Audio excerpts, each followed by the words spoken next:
If you want to lose fat, it is not brain science.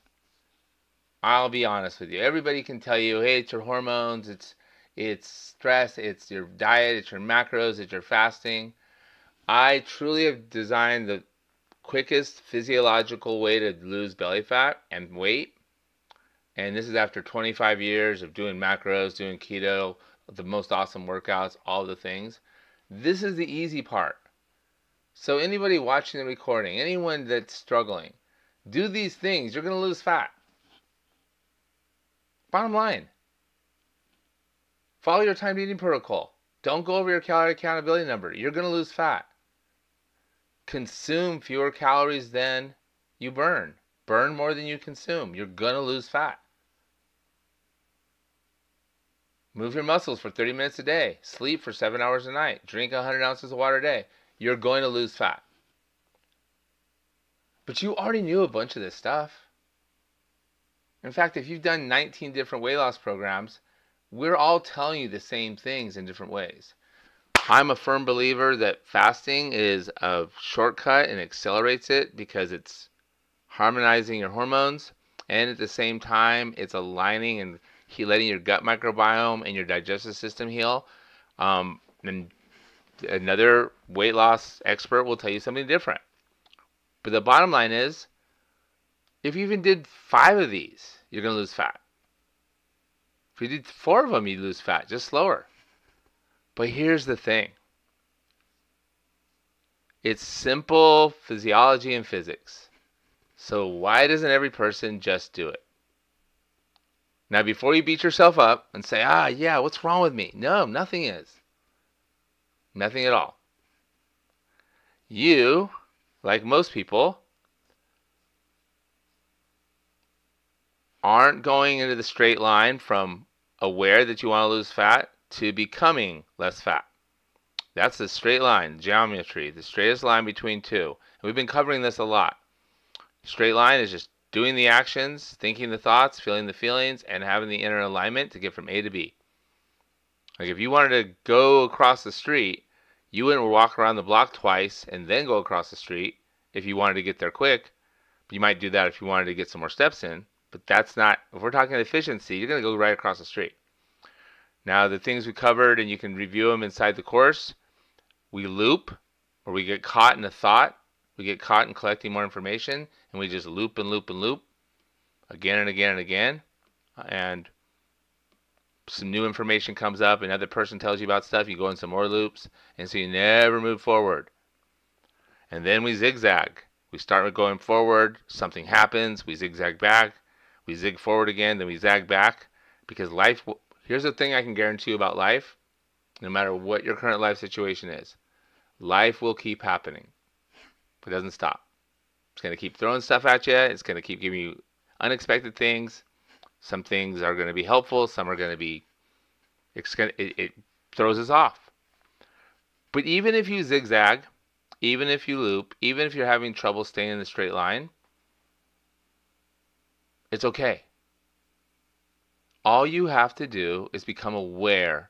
Am I looping? Am I zigzagging? Or am I in a straight line right now? So if you followed all these in a straight line and did them every day without fail, 30 days from now, you're going to have less fat.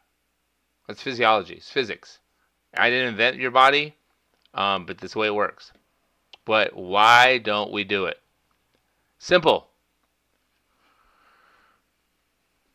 Your old self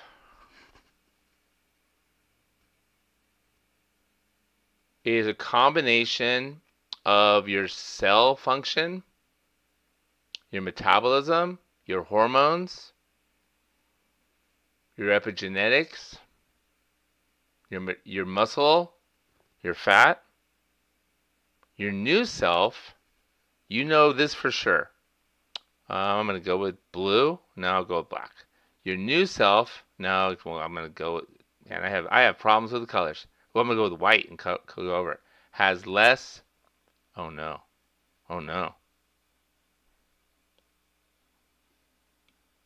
Oh, see, I warned you there might be some problems. Okay, here we go. Back in action. Has less fat. So you know your new self And when I say new, let's cross that out. Let's actually make that true self. And let's make this a bit bigger. So you're not actually creating a new self. There was a time where you were at a very healthy body fat. This is your true self. You're returning back to your true, authentic health. Now, the good news is, yes, this applies to your health, but it applies to every struggle, every cause of suffering you have in your life. You want to return to your true self.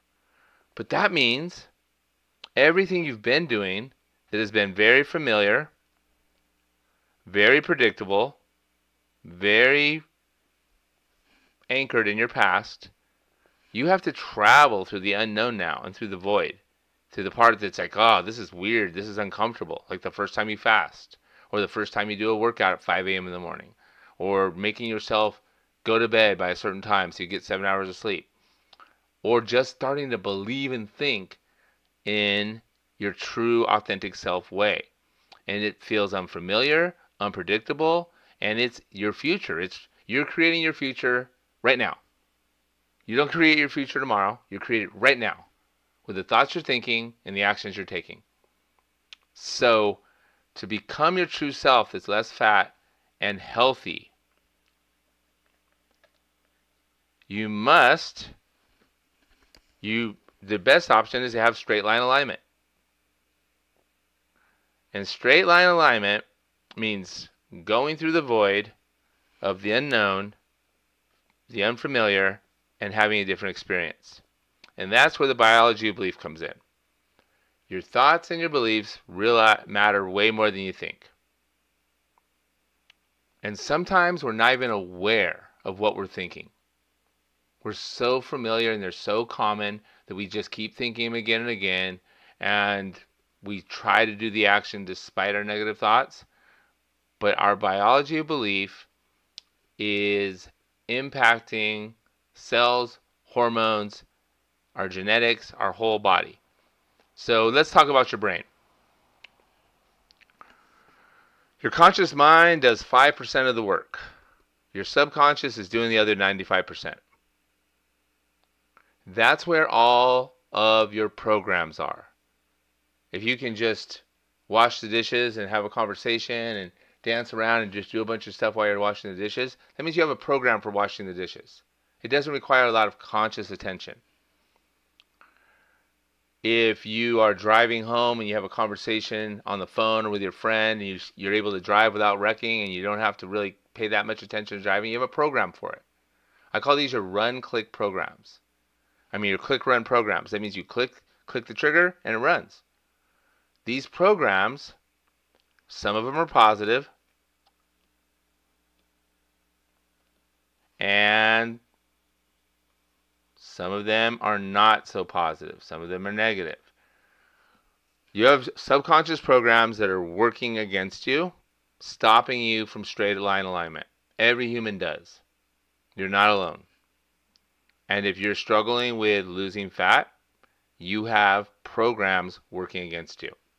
So just know that from the ages of in the womb until about 6 or 7, everything is being absorbed by the conscious mind, a subconscious. We're getting our programs. At the age of 6 to 9, we're able to start analyzing things and using our conscious mind to create new programs and start analyzing things. But up until that point, we are just being programmed by our environment, by what's going on around us. And after that, we can have some say in it. So if we have programs intact, we have to use our conscious mind and our consciousness to actually reprogram these subconscious programs. So we're only conscious of our subconscious when we're young, but after that, we have to use our conscious mind to reprogram those subconscious programs. And if that sounds complicated, I assure you, it's not. But I will tell you this, without question, and You can Google this, research it, go to medical journals, make sure it's been published in the last year or two. This is the hormone that is hurting you, and whenever you run one of the negative programs, this is the hormone that's released. Epinephrine, adrenaline, norepinephrine, there's a whole litany of fight or flight hormones that are being released. Now here's the thing. We need cortisol to keep us safe. We need cortisol for certain functions. But we're firing cortisol off because of our thoughts. We're thinking negative, stressful, overwhelming thoughts, and cortisol is being released as if we're about to be eaten by a bear, big old bear. But we're not. But our body feels like it is. So it's releasing these cortisol hormones into our body, and our body doesn't need to be in fight or flight.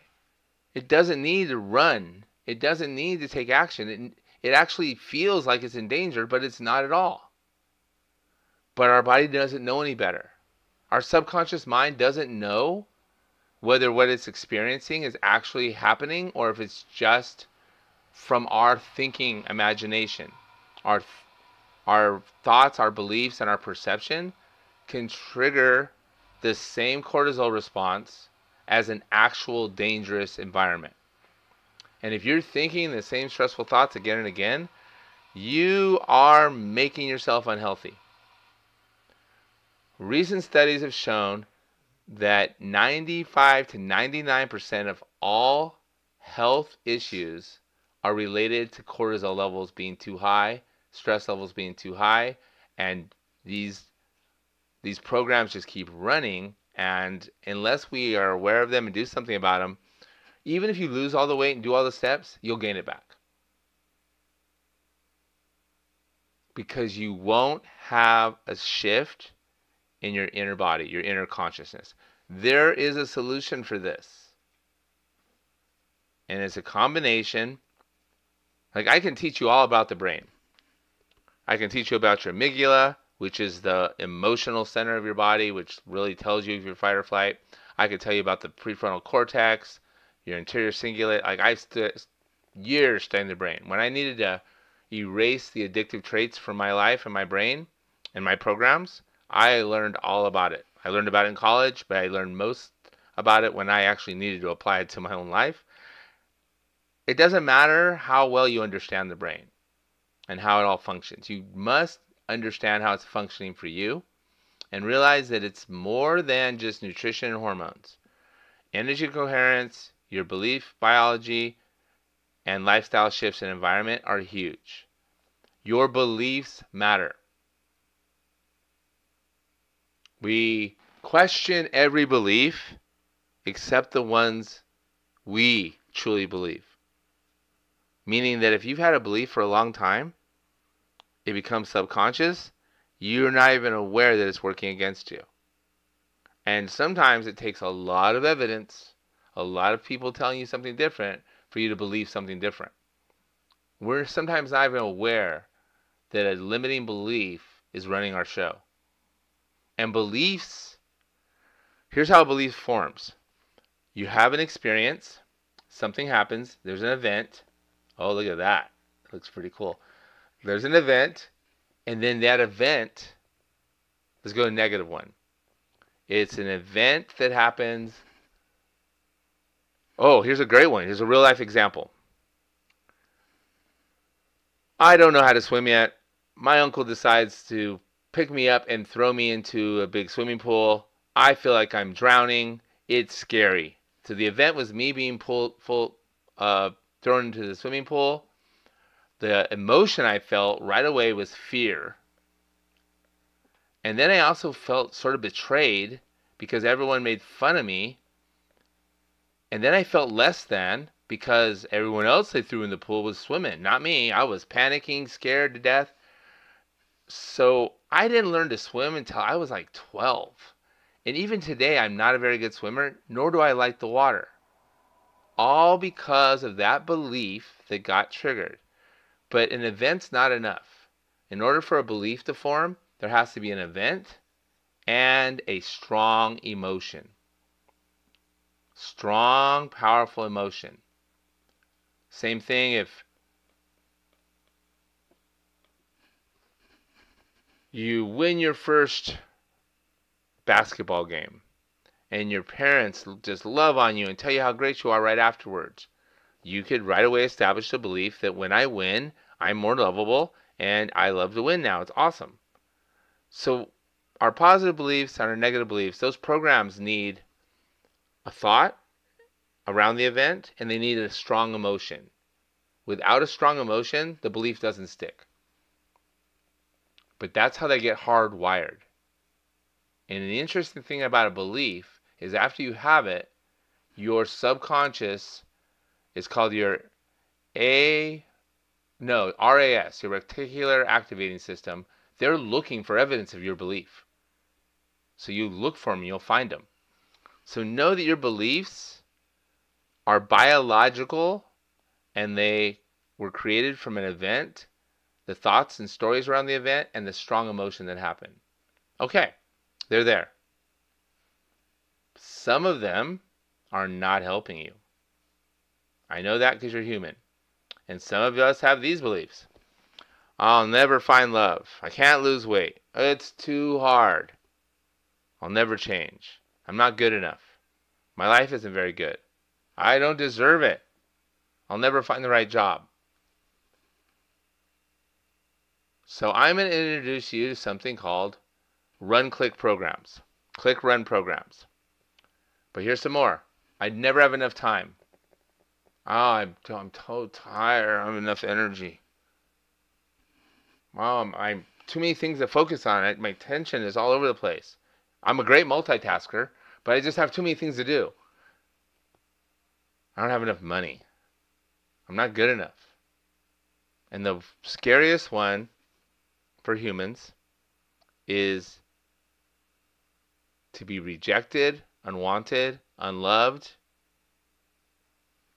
especially by your immediate tribe, your family, your clan, and to not be good enough to be loved and to not be good enough to love yourself.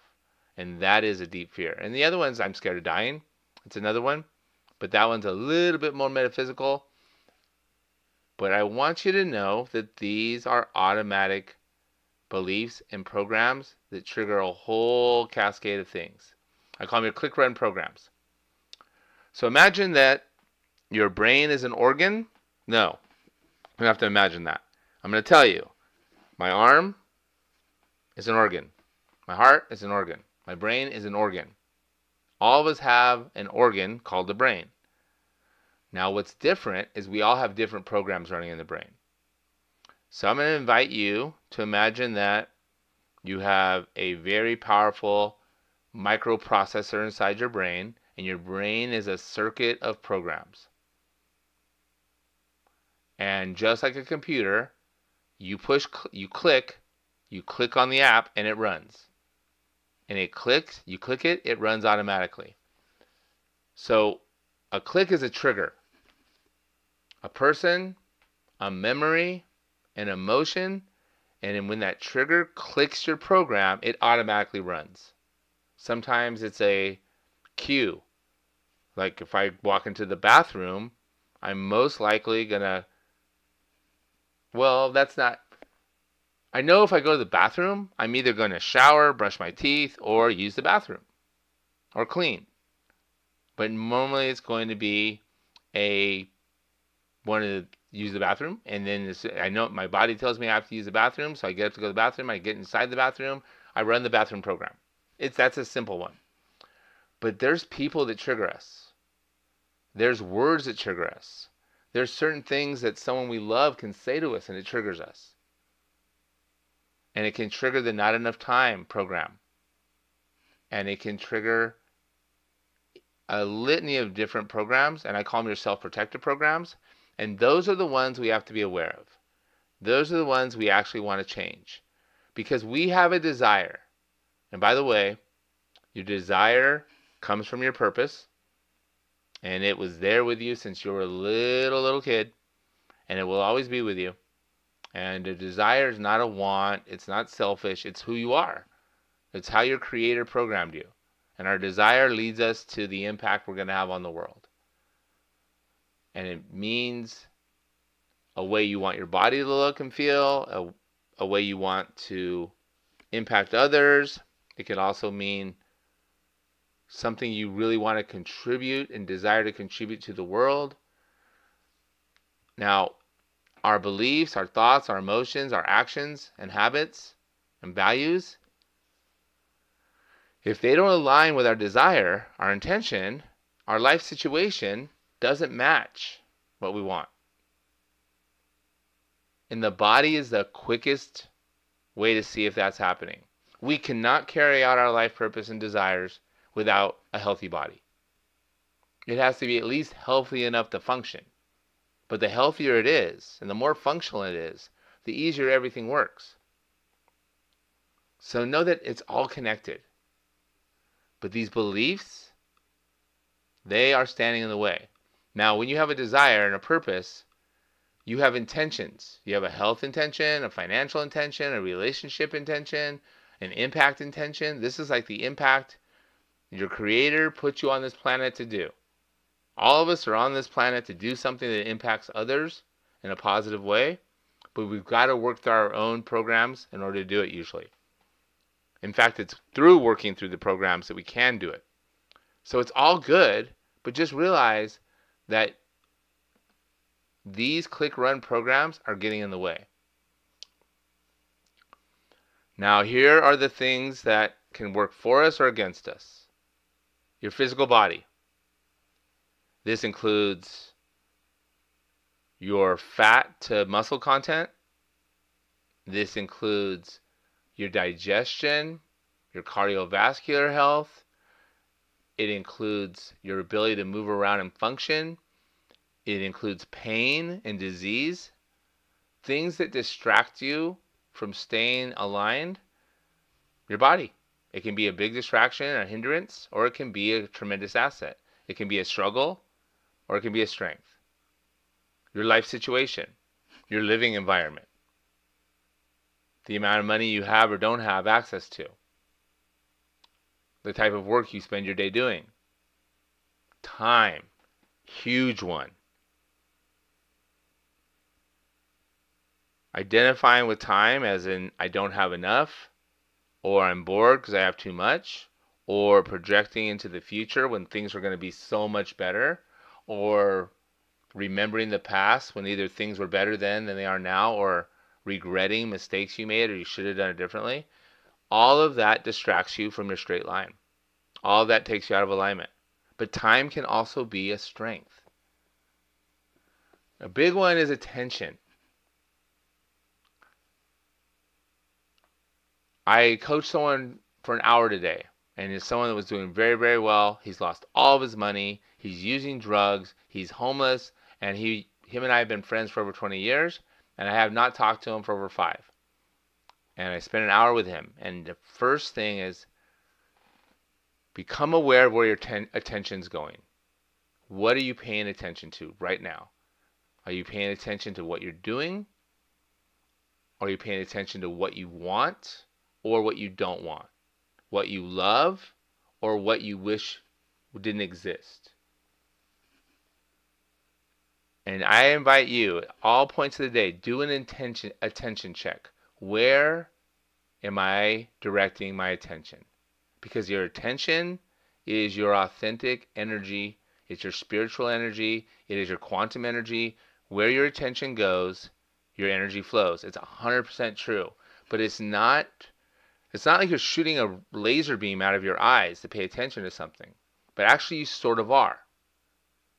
You are sending attention quanta. It's a subatomic particle that directs energy towards wherever your attention's going. So knowing where your attention's going and doing a choice check. Say, right now, and this works really well, I am choosing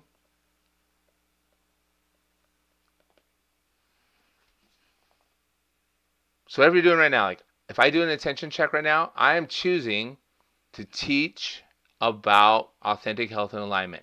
I am choosing to use my iPad to do it because I think it'll be more powerful, even though it's kind of tougher for me technically. I am choosing to do it. I am choosing to teach right now. I am choosing my actions. I'm choosing my thoughts. And if I start thinking, oh man, everyone turned their camera off, it must be boring for them. They must think it sucks. Oh, I caught myself.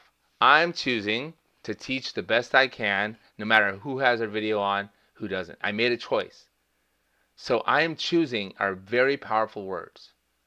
Like you can't say, I am lean, healthy, and as strong as I've ever wanted to be. No. But you can say, I'm choosing to become more lean and healthy. And as long as you're taking actions towards that, I am choosing are very powerful words. So I am choosing to pay attention. I'm choosing to direct attention to. Those are powerful words. But you must decide to become aware of where your attention's going. Your attention is your spiritual energy. It's your quantum energy. It's your source energy. It is what makes you different than an animal. Because you can direct your attention and it actually changes. Oh man, I've said I was not going to get too complicated, but I'm going to. I'm doing it anyway. Forgive me if it gets too crazy. I'm going to tell you how this works on a cellular level. In case you think, this guy's going on his woohoo thing again. I'm not saying you're thinking that, but just in case you are. Because maybe I would think that 5 years ago if I heard me talk. All right. These are things we can agree to. And if you don't agree with any of these things, say no. You have a human body. I'm going to assume you agree with it unless you, in the chat, give me a no. Your human body is made of cells. Everyone with me so far? Okay. So you have a body. Your body is made of cells. Every organ in your body is made of cells. All right. Cells are made of atoms. And before there's molecules. We break them down into atoms. Everyone with me so far? I mean, we went from body to atom. Atoms are, a cell has an atom, has a photon, electron, a nucleus. And by the way, the mitochondria, that's in the cells, and that's much bigger than this. So what quantum and science has discovered is this is not a perfect cell with the electrons and photons rotating around the nucleus. Not at all. They're blobs. They're like all over the place. But most of it's empty space. So when you pay attention to a certain part of your body, you are sending attention energy into the empty space. That's quantum energy. You are impacting your cells at a cellular subatomic level. This is subatomic now. That means below the atom. You are absolutely impacting the empty space, it's mostly empty space. Your cells are mostly empty space. So when you direct this attention, you have that power. You are impacting the subatomic space in every cell. This is a big deal. Your attention matters. This includes your neurotransmitters, your hormones. This includes the things that make you feel empowered and good and joyful and grateful, and the ones that make you feel overwhelmed and stressed. If you're paying attention to being overwhelmed and stressed, you're impacting your cells at a subatomic level. This is the new science, and this is something everyone must take advantage of because it's proven. So that means you just have to be aware of what you're choosing to pay attention to. And becoming aware of where your attention's going can change everyone's life. Because here's the thing. When you identify your click-run programs, oh, I look at the clock and it's 5 minutes until start time. If your first feeling is stress, overwhelm, and lack of time, you've just activated a click run program. And it's releasing stress hormones into your body. And if you stress about time more, you start rushing more, you're just reinforcing that program. That's a click run program. I don't have enough time. And programs, underneath every program, there's a belief. If you can identify what the click is, that's the trigger, and identify what the program is. And a program, by the way, can be boom, boom, boom, boom.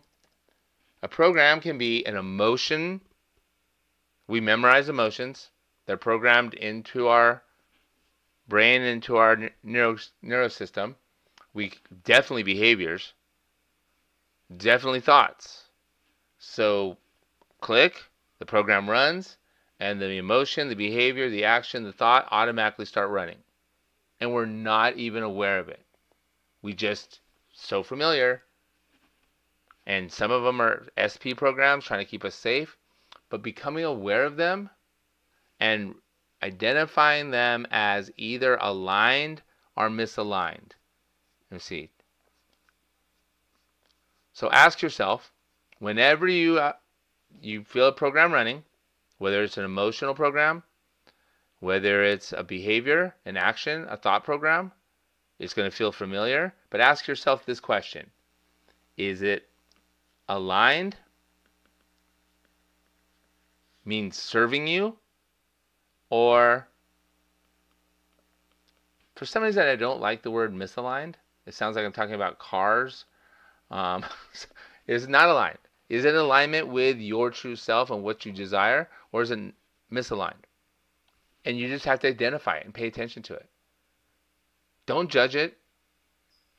Just categorize it. Don't judge yourself for still having it. Oh man, I just can't believe I'm still doing it. Instead, just say, oh, that program, not aligned. Or that program is aligned. I know I did it opposite, but forgive me. So an aligned program is time to start. Time to start. So I start. That's it. No rushing. I didn't rush before this. I did my usual warm-up routine. I did my alignment, my breathing. I just became completely present and ready to do this. In the past, oh my God, I want to get this done, this done, this done. Nope. 5 minutes before, stop doing everything. Breathe. Turn Zoom on. And show up. So I got rid of a lot of the click run programs that were causing me stress and overwhelm and to rush and not be prepared, not feel good about it, because I identified it, that what was happening. You can do the same thing in every program in your life. So my challenge to you is become aware of your click run programs. Some of them are good. They help you. Some of them you absolutely need. Like if our conscious brain had to process everything we did every day without a program, it would be exhausting and we'd run out of energy. We need programs to function. And some of them help us. But we all have programs that are working against us. So identifying your click run programs can change the way you show up. Now here's the fun part. Your brain has the programs. Your inner body determines how you exist, how you show up, and your inner stance, and can definitely impact which programs run. Now, 2 states of mind and body. Your mind and body are connected. Mind and body health, very, very clear. You're either in a state of love and light or fear and stress, or somewhere in between. Your body has a completely different physiological response if you're in love and light or if you're in fear and stress. The love and light, where you're directing attention to what you want instead of what you don't want, is what I wish for everyone. And the emotional state and the values and the sort of properties that go along with that are peace, joy, gratitude, at the very least, acceptance. At the very lowest level of emotions, there's acceptance. But these are states. These are aligned states that serve you. The states that don't serve you, that should only be in very temporarily, if we're truly in danger, fear and stress, jealousy, resentment, anger, addiction, isolation, overanalyzing. But we spend so much time in the negative state of mind and body. It impacts our whole physiology. It impacts what programs run. And it makes us unaware of what's going on and what's a program and what's not a program. So, what is my inner state right now? Ask yourself that question. What is my inner state? Oh, Dorothy said, sorry for turning off my camera. I am out of town and lots of interruption. No worries. You don't have to be sorry for it. You have every right not to turn on your camera. I was just telling you what's going on in my brain, because it doesn't matter really if you turn on your camera or not, but my little ego brain has this little program that says, oh, and starts attaching value to it. But I caught myself doing that, and I realized that that's a click run program that doesn't need to run. That's what it takes. But just being aware of what state you're in and giving yourself permission to choose the state of love and light. Whether you're just acceptance. Acceptance is where it starts. This is how transformation and growth happens. But we memorize stress. We memorize worry. We memorize judgment and analyzing and criticizing and shouldn't on ourselves. And yeah, but on ourselves. They're memorized programs. They're not who we are, though. I mean, you can take a deep breath and realize that's a program. That's not who I am. And no, it's not going to go away right this moment. But the more I'm aware of it and the more I align with who I truly am and what I really want and desire and my purpose, the less power those programs have. You're literally rewiring programs, reprogramming them just like you would reprogram a computer. Your brain is just an organic computer. It's doing what we've taught it to do. The only thing, gosh, this is crazy. So the part of you that's true is not physical. The part of you that's true, you can't see unless you allow it to become your physical truth. And that's your light, your spirit, your essence, the part of you that connects you to the Creator, that connects you to the higher power. That has your authentic health wiring. It has your light. It has your state. And it's very patient. You don't ever have to tap into it. You don't ever have to connect with it. You can just keep following the programs that got wired in your brain. But that's not who you really are. It's not who I really am. We have a light, a soul, an essence that connects us to the Creator that has everything we need already there. And it means being in a state of love and light. It means to stop thinking unless you're thinking about the aligned action you're taking. Stop thinking unless you're making a tough decision and you're aligning with your authentic self to do it. It's a whole different way to go about life. And here's the thing. 2 states of mind and body. This is what's happening in your physiology. When you're in the animal state, like an animal trying to survive, you are in survival state. You aren't surviving. You are incoherent. You have limited possibilities. You're degenerating your cells, metabolic dysfunction, breaking things down. It's dis-ease, which causes dis-ease. Everything's getting contracted and short. There's lack of energy. But when you are connected to your divine self, your soul, your spirit, your light, don't let the words throw you. It's the part of you can't see. It's the part of you that keeps on going after your physical body dies. I like to call it your life light. It's your source connection. And it's an itty bitty bit of whatever God is. It's your divine. It's there. It's your quantum source. Like quantum science is now calling it, it's your 5D self. It's your spiritual self. But if you're anything like me, the word spiritual can throw you. You might associate it with going to church. Completely different. Religion and spirituality are completely different. You can be both, or you can be one or the other. They're not exactly parallel. Because I know people that are super church going and super involved in their churches, and they're always stressed. That is not spiritual. Stress helps no one, especially you and your body. So deciding what state you're going to be in. And here's where it gets fun. The divine, your higher power source, and if you know me, I call God get over defining, because I spent way too many years trying to figure out exactly how it works. Turns out I don't need to. I just have to realize that it's there. But the part you can control at any given time is your inner energy, your inner body. And that's where the magic happens. Your inner body. So here's your physical body. I want to lose weight. I want to lose fat. I want to have more muscle, less fat. I want to have less depression. I want my blood to be good, my heart rate to be good, my blood pressure to be down. I want to get rid of the diabetes. My A1C needs to go down. That's all 3D physical body. We care about it. We are living out our purpose on this planet with a physical body. We need our physical body to be functional.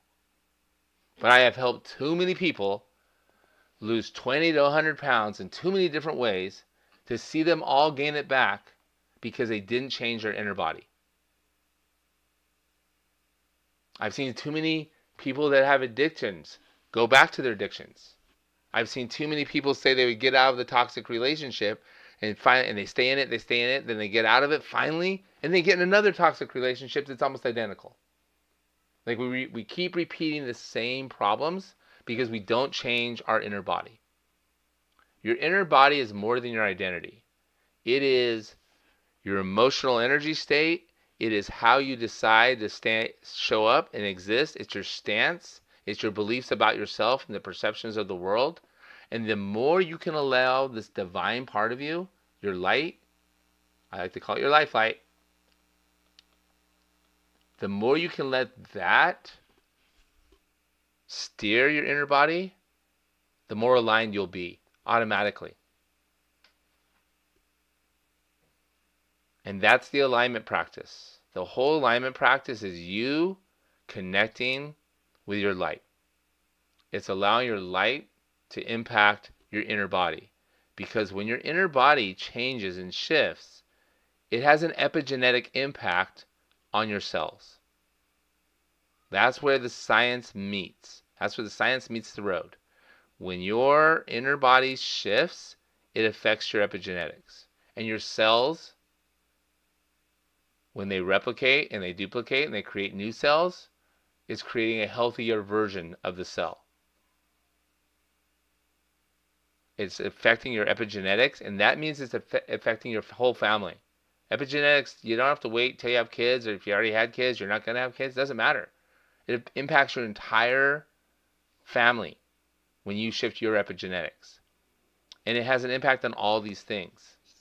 So your inner stance, your inner body is energy, thought, belief, feelings, and when you put them all together, it creates your energy body. So by changing your beliefs about yourself and about the world, you can change your inner body. By being aware of your emotional state, you can change your inner body. But you have to decide, what is my inner stance? I'm going to give you this one more time. Oh, here it is. I got lots of this. I am choosing to believe. I am choosing to think. I desire. I am choosing to take this action. I am choosing to perceive it this way. I am choosing to feel this way. At any given time, you're choosing your inner state. That's how you shift from the old repeating program to the, it doesn't have to be New? It's true. It's been in there the whole time. It's your true. It's your true self. It's the part that got buried. But it will feel new because you haven't been there in a while. All right, I could obviously go on this for months. It is your inner stance, the way you decide to exist in this moment, that makes the impact on your inner energy body and makes an impact on how your physical body shows up. Now, if you have questions, I'm going to answer them. You can type them in the chat. You can tell me what they are.